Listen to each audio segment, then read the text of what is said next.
Amendment ಮಾಡ್ತಕ್ಕಂಥದ್ದು ಏನಾದರೂ ಸರ್ಕಾರದ ಯೋಚನೆ ಇದೆ ಅಂಥೇಳಿ ಪ್ರಶ್ನೆ ಕೇಳಿದಾಗ ಪಾರ್ಲಿಮೆಂಟ್ನಲ್ಲಿ ಉತ್ತರ ಬಂತು, ಇಲ್ಲ.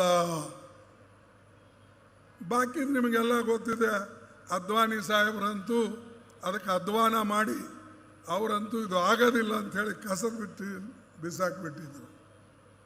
ಆದರೆ ನಮಗೆ ಮೆಜಾರಿಟಿ ಇಲ್ಲ, ಸಿಂಗಲ್ ಮೆಜಾರಿಟಿನೂ ಇಲ್ಲ. ನಾವು ಉಪಾಯದಿಂದ ನಿಮ್ಮೆಲ್ಲರ ಆಶೀರ್ವಾದದಿಂದ ಯುನಾನಿಮಸ್ಲಿ ಆ ಕಾನೂನು ಪಾಸ್ ಮಾಡಿ ಎಲ್ಲರಿಗೆ ಅನುಕೂಲ ಮಾಡ್ತಕ್ಕಂಥದ್ದು ಮಾಡಿದ್ವಿ. ಇವತ್ತು 7 ಜಿಲ್ಲೆಯಲ್ಲಿ ಈ ಕಾನೂನನ್ನು ಜಾರಿಯಲ್ಲಿದೆ.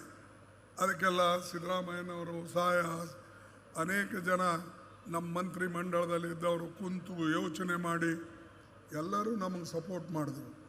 ಅದೇ ರೀತಿಯಾಗಿ ಪಾರ್ಲಿಮೆಂಟ್ನಲ್ಲೂ ಎಲ್ಲ ಪಕ್ಷದವರು ನನಗೆ ಬೆಂಬಲ ನೀಡಿದ್ರು.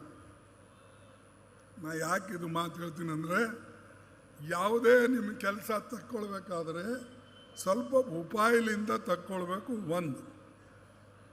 ಮತ್ತು ಸ್ವಲ್ಪ ಭಾಳ ಸುಮ್ಮ ಕೂತರು ಯಾರೂ ಕೇಳಲ್ಲ. ಅವನು ಸುಮ್ಮನೆ ಕುಂತಾನು ಬಿಟ್ಬಿಡಿಯಪ್ಪ ಅಂತಾನೆ.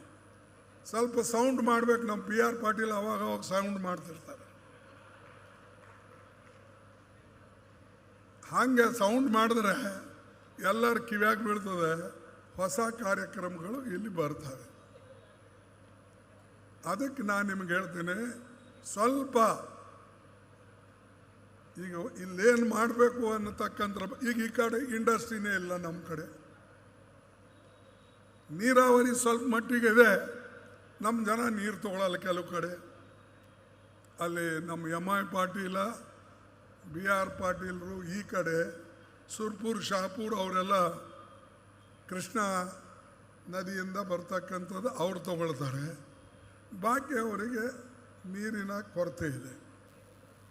ಅದಕ್ಕೆ ನಾನು ಹೇಳ್ತಕ್ಕಂಥದ್ದು, ದಯವಿಟ್ಟು ಯಾವುದೇ ಯೋಜನೆ ಬಂದರೆ ನೀವು ಆ ಯೋಜನೆದ ಉಪಯೋಗ ಮಾಡಿಕೊಳ್ಬೇಕು, ಪ್ರಯೋಜನ ಪಡಿಬೇಕು.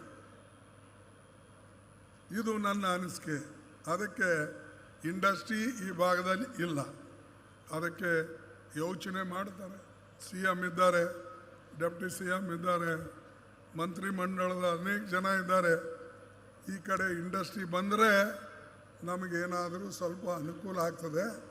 ಬಹುಶಃ ಅದನ್ನು ಮನಸ್ಸಿನಲ್ಲಿ ಇಟ್ಕೊಂಡು, ಇಲ್ಲದ್ರೆ ಏನಾಗ್ಲತ್ತದ ಅಂದರೆ ಕೆಲವು ರಿಸೋರ್ಸಸ್ ಇರ್ತವೆ, ಕೆಲವು ಕಡೆ ಸೌಲಭ್ಯಗಳು ಇರ್ತವೆ ಅಂಥೇಳಿ ಆ ಏರಿಯಾಕ್ಕೆ ಹೋಗ್ಬಿಡ್ತವೆ. ಆದರೆ ನಾವು ಅವ್ರಿಗೆ ಪರ್ಸ್ಯೂ ಮಾಡಿ ಸಬ್ಸಿಡಿ ಕೊಟ್ಟು, ಜಮೀನು ಕೊಟ್ಟು, ಸ್ವಲ್ಪ ಅಕ್ವಿಸಿಷನ್ ಮಾಡಿಕೊಟ್ಟು ಅವರಿಗೆ ಮನವೊಲಿಸಿ, ನೀವು ಗುಲ್ಬರ್ಗ, ಬೀದರ್, ರಾಯಚೂರಿನಲ್ಲಿ ಮಾಡ್ರಪ್ಪ, ನಿಮಗೆ ನಾವು ಹೆಚ್ಚಿನ ಅನುಕೂಲ ಮಾಡಿಕೊಡ್ತೇವೆ ಅಂತ ಹೇಳಿ ಸ್ವಲ್ಪ ಅವರಿಗೆ ಹೇಳಿದರೆ ಖಂಡಿತವಾಗಿ ಈ ಭಾಗದಲ್ಲಿ ಕೊಪ್ಪಳ ಆಗಲಿ, ಯಾದಗಿರಿ ಆಗಲಿ, ಬಳ್ಳಾರಿ ತನ ನಮ್ಮ ಜನರಿಗೆ ಇಂಡಸ್ಟ್ರಿಗಳು ಬರ್ತವೆ.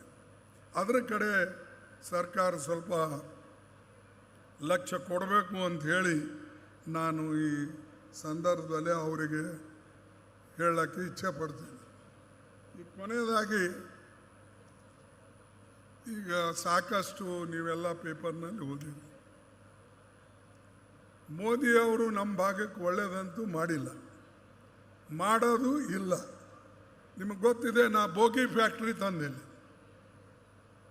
ಬೇರೆ ಕಡೆ ಹೋಗಿ 10 ಸಾರಿ ಕಲ್ಲುಗಳು ಬದಲಾಯಿಸಿ ಹೊಸ ಫೌಂಡೇಶನ್ ಹಾಕ್ತಿರ್ತಾರೆ. ಇಲ್ಲಿ ಬೋಗಿ ಫ್ಯಾಕ್ಟ್ರಿ ರಾಯಚೂರು ಮತ್ತು ಯಾದಗಿರಿ ಮಧ್ಯದಲ್ಲಿದೆ. ಅದಕ್ಕೆ ಯಾಕೆ ದುಡ್ಡು ಕೊಟ್ಟು ಡೆವಲಪ್ ಮಾಡಬಾರ್ದು? ನಿಮಗೆ ಜಾಗ ಕೊಟ್ಟಿದ್ದೇವೆ, ನೀರು ಕೊಟ್ಟಿದ್ದೇವೆ, ಎಲೆಕ್ಟ್ರಿಸಿಟಿ ಕೊಟ್ಟಿದ್ದೇವೆ, ಎಲ್ಲನೂ ಪುಕ್ಕಟ್ಟೆ ಕೊಟ್ಟಿದ್ದೇವೆ. ಆದರೆ ಮೋದಿ ಸರ್ಕಾರ ಸಂಪೂರ್ಣ ನಿರ್ಲಕ್ಷ್ಯ ಮಾಡಿದೆ. ಈಗ ಏನು ಒಳ್ಳೇದು ಹೇಳೋ ಅವ್ರ ಬಗ್ಗೆ, ಕೆಟ್ಟದ್ದು ಹೇಳೋ ನೀವೇ ಹೇಳಬೇಕು. ನಾನು ಏನು 1 ವರ್ಷದಲ್ಲಿ ಮಾಡಿದಷ್ಟು ಕೆಲಸ ಅವ್ರಿಗೆ 10 ವರ್ಷನಾಗ ಮಾಡೋಕ್ಕಾಗಲಿಲ್ಲ. 27 ಟ್ರೈನ್ಗಳು ಬಿಟ್ಟೇವು ನಾವು. ಕಾಶಿ ಹಿಡ್ಕೊಂಡು, ವೈಷ್ಣೋದೇವಿ ಹಿಡ್ಕೊಂಡು, ನಿಮ್ಮ ಮಧ್ಯಪ್ರದೇಶ್ ನಮ್ಮ ಮುಸ್ಲಿಂ ದರ್ಗಾ ಇದೆಯಲ್ಲ, ಅಜ್ಮೇರ್, ಇವೆಲ್ಲಕ್ಕೂ ಟ್ರೈನ್ ನಾವು ಬಿಟ್ಟೇವೆ. ಇವ್ರಿಗೊಂದು ಟ್ರೈನ್ ಬಿಡು ಅಂದರೆ ಒಂದು 10 ಸಾರಿ ತಿರುಗಬೇಕು ಅವ್ರ ಹತ್ರ. ಇದು ನೀವು ಯಾರೂ ಕೇಳಿಲ್ಲ, ನಾವು ಕೊಟ್ಟೇವೆ. ಹೀಗೆ ಇಂಡಸ್ಟ್ರಿನೂ ಕೂಡ ಈ ಭಾಗದಾಗ ಬರಬೇಕಾದ್ರೆ ಮೋದಿ ಸರ್ಕಾರನು ಮುಂದೆ ಬಂದು, ಅದು ರೈಲ್ವೆ ಪ್ರಾಜೆಕ್ಟ್ ಇರಲಿ, ಟೆಕ್ಸ್ಟೈಲ್ ಪ್ರಾಜೆಕ್ಟ್ ಇರಲಿ,